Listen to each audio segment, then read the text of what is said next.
B. Collins. Peter B. Collins News and Comment. It's Tuesday, October 10th, 2017. We're choking on the smoke from the wildfires north of us here, but it pales in comparison to the devastation facing the people in Sonoma, Mendocino, and Napa counties. I hope you'll hold them in your thoughts and prayers if you're a prayerful person. Well, we're going to cut through the haze here and address our opening story today to Rachel Maddow, because I took notes after watching her broadcast last night. And it's time once again to call her out for media malpractice. Not journalism, not honest reporting, but selling us a telenovela with a new installment every night about Trump and Russia. And it has come so far from any foundation of fact and provable public evidence that I find it infuriating to watch her spin this up on a nightly basis. So last night, after doing a good job, about 3 minutes of reporting on the devastating wildfires here in my backyard, Rachel, of course, turned to Russia, and more about Russia. And I'm going to play a clip from her program and talk back to it a little bit. I hope not to annoy you too terribly much, but it is infuriating to hear her as she substitutes speculation for fact. And she cobbles together multiple sources in the corporate media reporting on the same story to try to show that she's not the only one out there who is promoting these unproven narratives. So she opens with a catchy video, these rappers Williams and Calvin, and they claim to be from Atlanta, and they've got a BLM, Black Lives Matter insignia behind them. And they deliver a spiel about how Hillary is evil and they're going to vote for Trump. And she says that Facebook pulled it in August because it was being promoted by a Russian-backed account. Then she says, in a quizzical way, they referenced the Clinton Cash movie that Steve Bannon had produced, and while that was a partisan piece of propaganda, just like what Rachel Maddow is doing these days, there were elements of truth to it. The Clinton Cash was an expose on the Clinton Foundation. And then, once again, in the speculative mode, asking a question, she says, maybe they live in Nigeria and were being paid by Russia. She does not attempt to prove that assertion in any way. She just floats it as well, maybe they are. And then she said something made Facebook and Twitter shut them down for being bought and paid for by Russia. Again, that is not proven. It is just stated. Then she says that Facebook issued a statement in April that she now has the original version of, and the published version deleted references to Russia. We don't know why, she says. But Russia has been buying ads to influence our election. And then she says, as we join the clip here, that there's been a month of really good reporting on this. Russia using their platform to try to affect the election. Had they told us about that 6 months ago when they apparently knew it, maybe all this reporting that we're getting now would be 6 months further along. But for whatever reason, Facebook decided they wouldn't admit anything about Russia using their platform until September. And so we have had this long delay in terms of, as a country, coming to any understanding about what Russia was really doing to try to influence our election. And what Rachel doesn't even allow is as a possibility is that it took this long for Facebook to scour millions of files, servers all around the world to come up with the information. I don't know that for a fact, but she is impugning Facebook and inferring motives that are not in evidence. And this becomes part of the overarching narrative as she goes on to say that all these other outlets have joined her in good reporting about the evil influence of Russia in our election. It was active on their platform buying ads as of early September. Since then, we have had a month of really good reporting that has finally opened the floodgates so that we regular people, not congressional investigators, not Mueller's prosecutors, not people who work inside these tech companies, but regular Americans can, through the virtues of good journalism, now see what exactly Russia did. Now, this is not good journalism, and we are not able to see exactly what Russia did, because all we have is evidence that there were some accounts linked to Russian people. We don't know which Russians were involved. The immediate speculation is that these are people loyal to Putin who are carrying out his orders. Again, there's no evidence to support this, and it might be true, but at this point, I have to deal with the evidence that is before us. The other thing that's fascinating is she doesn't put any context around this. The amount of money spent by these alleged Russian accounts on Facebook totals about $100,000. We know that 55% of that was spent after the election, including one piece that is shown on the screen, as I'll identify here shortly, that is inconvenient for Rachel because it refers to the president-elect. And this shows, this is my indictment of her reporting. She wants to call it journalism, and I call it movement media, because it promotes a specific agenda and a foregone conclusion that Russia attempted to manipulate our election. And I want you to listen carefully to her as she will rotate between just talking about Russians in general and talking about Russian agents. Now, an agent, that term can be very loosely applied. I could be considered an agent for Russia because I don't believe what Rachel Maddow is promoting.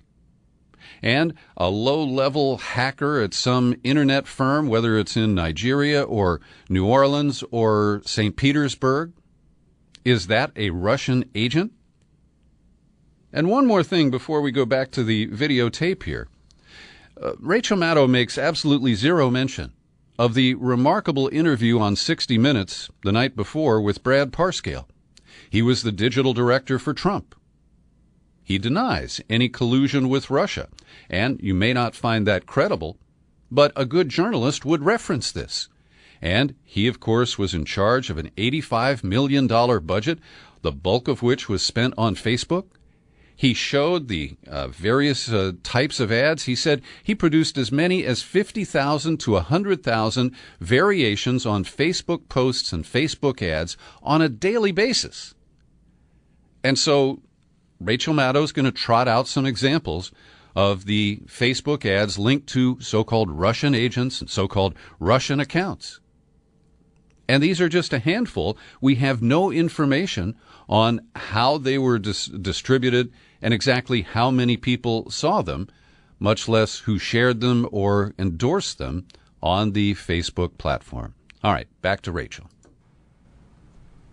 All right, Daily Beast was first, less than a week after Facebook had its initial admission in early September. Daily Beast found this group, Secured Borders, which purports to be an American group. It is not an American group. It was operated by Russian agents.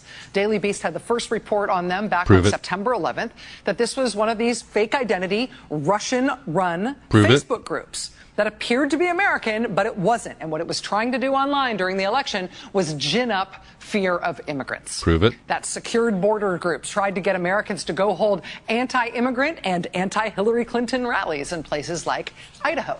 And in fact, they attempted to, whoever ran these pages did attempt to get people to come to these rallies, and there's no evidence that a single one of them caused more than 2 people to show up. Rachel doesn't mention that.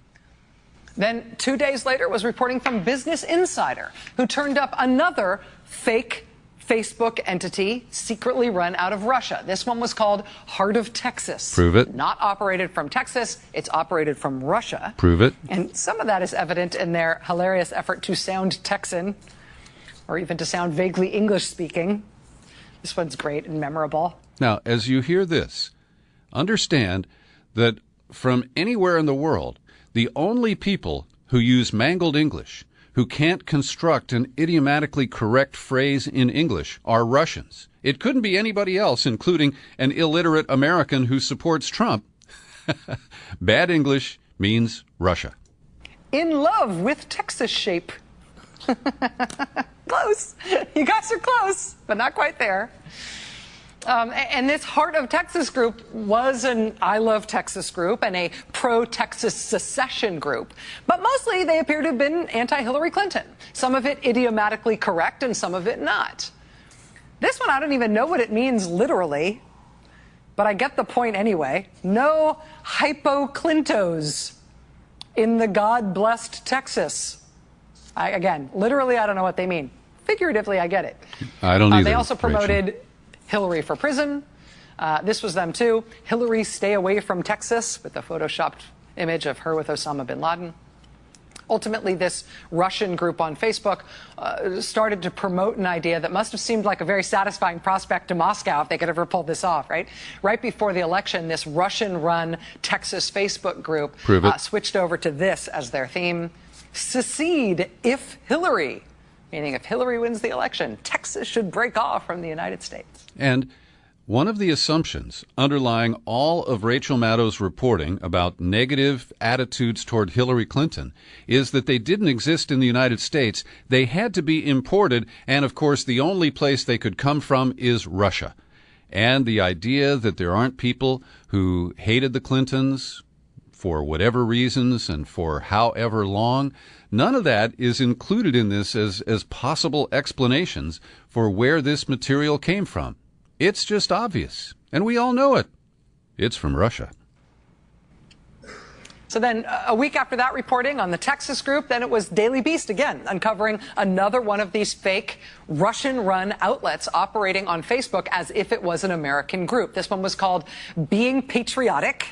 It was naturally run by Russian agents. Prove it. And they promoted pro-Donald Trump protests in Florida. Florida goes Trump. They promoted pro-Trump rallies in Pennsylvania, including miners for Trump demonstrations in at least 2 Pennsylvania cities. Did anybody show up, Rachel? Down with Hillary Clinton protests at Clinton campaign headquarters in New York. Then a few days after that reporting from the Daily Beast, it was Politico.com finding Russian-backed Facebook ads that were pro-Trump, also pro-Bernie Sanders, even after Bernie Sanders had dropped out of the race and endorsed Hillary Clinton. And right to the bitter end, they were able to find Facebook ads that were promoting the candidacy of Jill Stein. Quote, vote for Jill Stein. Trust me, it's not a wasted vote. Hashtag grow a spine, vote Jill Stein. Then the day after that Politico story, it was ABC News, finding more Russian content on that secretly Russian-run Facebook group, Russia, that one that was trying to gin up the anti-immigrant, anti-Clinton stuff in Idaho. That same group was promoting this image. Now, this is the ad I called out earlier because it refers to President-elect Donald Trump. So by default, if it ran before the election, they knew something most other people didn't, and it's pretty clear that this was part of the 55% of that lousy $100,000 we're told was spent on Facebook that hit after the election. How do you manipulate an election after it's over? On Facebook, ahead of the election, Donald Trump as Santa, like if you agree, we are going to say Merry Christmas again. These are Russian agents promoting this. The same Russian agents also pitching. See, here we hear Russian agents. We've moved from just broad Russians, and I've told you there are over 150 million people in Russia, so that's a huge pool to draw on. But now it's Russian agents, Russian agents. And again, there is no evidence to support that language. Dora the Explorer as an illegal immigrant. And once again, the English is not awesome here. If you get caught, they'd just send you back in your country. So you can try again. It's almost English. Right. And fractured English only comes from Russia. Couldn't be France. Couldn't be Germany. Couldn't be somebody here in the United States. Just that's clear. The idea. Then the day after that report, it was CNN who was able to track geographical targeting for fake Black Lives Matter Facebook content that was actually created by the Russian government. Evidence, please. Can you prove that, Rachel Maddow? I don't think so. CNN was able to track that those fake Black Lives Matter messages were targeted specifically to Baltimore and to Ferguson, Missouri, trying to, pour maximum fuel on the fire. The Daily Beast and the New York Times have also both now tracked how Russian agents were running various Facebook groups called United Muslims of America, and another one called LGBT United, and another one called Defend the Second, as in Defend the Second Amendment, and another group called Blacktivist. These are Facebook and Twitter groups, all run by Russian agents. Yep. All designed to cause anxiety and division. And not incidentally, all designed to portray Hillary Clinton as not just liberal, but dangerously radical. And so all of that reporting has happened over the past month or so, since Facebook finally was dragged kicking and screaming into admitting that, yeah, there was Russian paid content on Facebook trying to affect the election.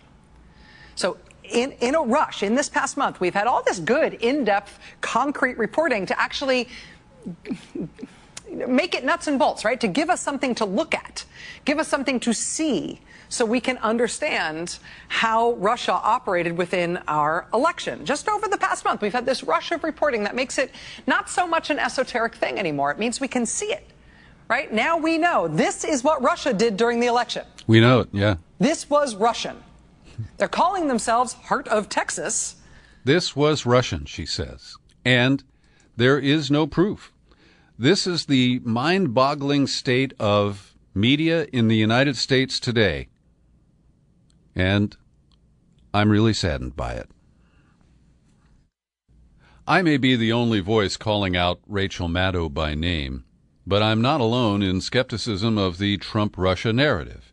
And Aaron Mate, I don't know his work previously, published a piece October 6th at The Nation magazine's website. I've linked to it in the show file for this podcast, and the headline is clear. Russiagate is more fiction than fact. And Mate is saying just almost a year after Election Day, there is still no concrete evidence of the central allegations. There are claims by U.S. intelligence officials that the Russian government hacked emails and used social media to help elect Trump, but there is yet to be any corroboration. And he cites the New York Times, noting the absence of any proof or hard evidence to back up the agency's claims that the Russian government engineered the election attack. The New York Times concluded that the intelligence community's message essentially amounts to trust us. Mate says that remains the case today. Recognizing this absence of evidence, continuing to quote here, helps examine what has been substituted in its place. He cites Shattered, the insider account of the Clinton campaign, reporting that within 24 hours of Clinton's concession speech, top officials gathered to engineer the case that the election wasn't entirely on the up and up. Already, Russian hacking was the centerpiece of the argument. And this dovetails with the elements of state power that oppose Trump's call for improved relations with Moscow and who are willing to deploy a familiar playbook of Cold War fear-mongering to block any developments on that front. The multiple investigations and anonymous leaks are also a tool to pacify an erratic president whose anti-interventionist rhetoric, by all indications, a ruse, alarmed foreign policy elites during the campaign. The public is presented with a real-life spy thriller, which for some carries the added appeal of possibly undoing a reviled president and his improbable victory. And that's why I refer to it as a telenovela, as a soap opera. Mate goes on, these imperatives have incentivized a compromised set of journalistic and evidentiary standards. In Russiagate, unverified claims are reported with little to no skepticism. Comporting developments are cherry-picked and overhyped, while countervailing ones are minimized or ignored. And that's what you heard in my commentary, talking back to Rachel Maddow. Once again, quoting The Nation, qualified language, likely, suspected, apparent, appears next to Russians to account for the absence of concrete links. As a result, Russiagate has enlarged into a storm of innuendo that engulfs issues far beyond its original scope. And it's a lengthy piece, but one of the issues he takes on is Facebook's disclosure that fake accounts, quote, likely operated out of Russia, quote, paid $100,000 for 3,000 ads starting in June of 2015. As I do, he notes that 56% were posted after the election and that a $100,000 Facebook ad buy seems unlikely to have had much impact in a $6.8 billion election or compared to the $70 or $80 million that the Trump campaign itself spent on Facebook. The ads are commonly described as Russian disinformation, but in the most extensive reporting on the story to date, the Washington Post adds multiple qualifiers, noting that the ads appear to have come from accounts associated with the Internet Research Agency, which is described as a Kremlin-linked firm. These are weasel words. And I'm proud that Bob Perry at Consortium News is still on the case. His latest is entitled Russiagate Jumps the Shark. And he opens by saying a key distinction between propaganda and journalism is that manipulative propaganda relies on exaggeration and deceit, while honest journalism provides context and perspectives. He says Tuesday the major news outlets were filled with the latest lurid chapter of Russiagate, how Google had detected suspected Russia-linked accounts that bought several $1,000s worth of ads. The Washington Post ran this item as front-page news, headlined, Google finds links to Russian disinformation in its services. And the opening paragraph said, Russian operatives bought ads across several of Google's services without the company's knowledge. The latest evidence that their campaign to influence U.S. voters was as sprawling as it was sophisticated. Wow, says Perry, that sounds serious. But if you read deeply enough into the story, you discover that the facts are a wee bit less dramatic. For example, Google's internal investigation found $4,700 of search ads and display ads that the company believes are Russian-connected, and another $53,000 in ads with political content purchased from Russian internet providers, addresses in Russia, or with rubles. And Perry goes on to say a journalist rather than a propagandist would immediately follow these figures with some context, that Google's net digital ad sales revenue is about $70 billion a year. These tiny ad buys with some alleged connection to Russia, a nation of 144 million people who are not all Vladimir Putin's operatives, are infinitesimal when put into any rational perspective. And as I pointed out with the Trump ad showing him as Santa Claus that was obviously run after the election, Perry notes it doesn't seem to matter that facts don't always fit the desired narrative, and they never explore alternative explanations, that there might not be a sinister Kremlin campaign to poison American politics or to install Trump in the White House. Every day I like to pause for a second and thank the people who support my work here at the Peter B. Collins Podcast with your subscriptions. And today I'm going to single out one individual, Benny Alto, who lives in Oregon. And he just took out his 4th monthly subscription. And it's in honor of his new puppy, a 4-month-old called Gus. And Benny already holds monthly subscriptions for Gracie, Peaches, and Roosevelt. And I want you to know, Benny, that Chloe really appreciates this canine support. Now, if you'd like to honor your pet or just make a contribution, take out a subscription, come on over to peterbcollins.com. I could really use your support. All you got to do is click on the menu, pull it down, click on Become a Subscriber. You get to the sign-up page. You got options. You can get a 24-hour pass for $1 and listen to my latest in-depth interview. You can get $5 a month, $10, $20, a $50 annual subscription. At the very bottom are instructions on how you can make a one-time contribution of any amount. So please get on it and do what you can to support the work I do here. Now, there is real hacking in the world, and the U.S. is responsible for a lot of it.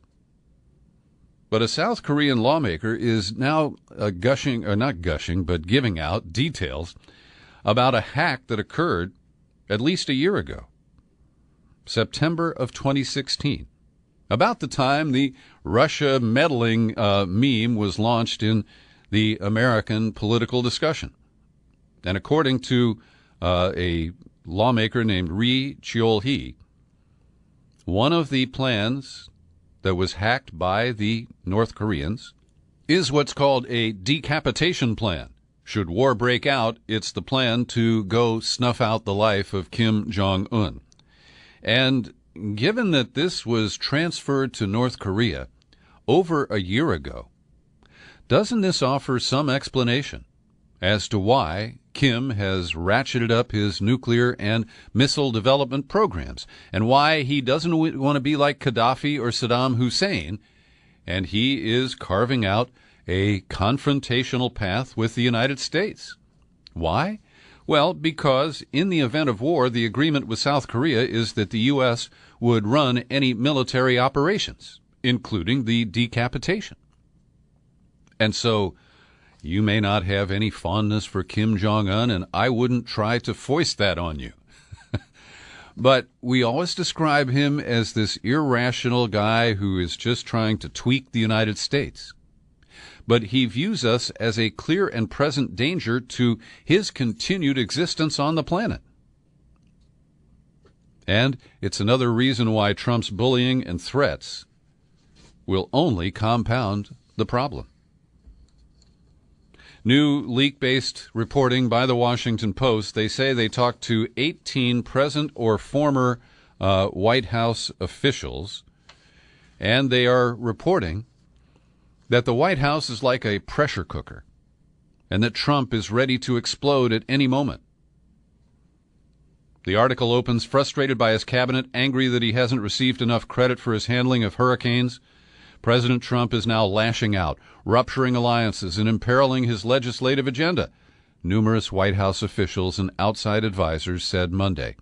Now, nobody in the White House, of course, is willing to be named in this article, and the 18 number, because it's present and former, could mean there's only one guy in the White House or gal who is offering this commentary. But they are hunkered down. They are I guess they're cringing at the way Trump has been tweeting back and forth with Bob Corker. He did it again today. He has a new nickname, Little Bob, Liddle. Anyway, the article notes that nobody came to Trump's defense on Monday, no Republican leaders, and that also nobody or few openly sided with Corker either. And that's because people are afraid of Trump. I think of a guy like Rob Portman from Ohio, in Republican terms, he's slightly moderate, but he's up for re-election next year, and he's not going to put himself into the Twitter sites of our dear tweeter. The article continues, Trump in recent days has shown flashes of fury, left his aides, including Chief of Staff John Kelly, scrambling to manage his outbursts.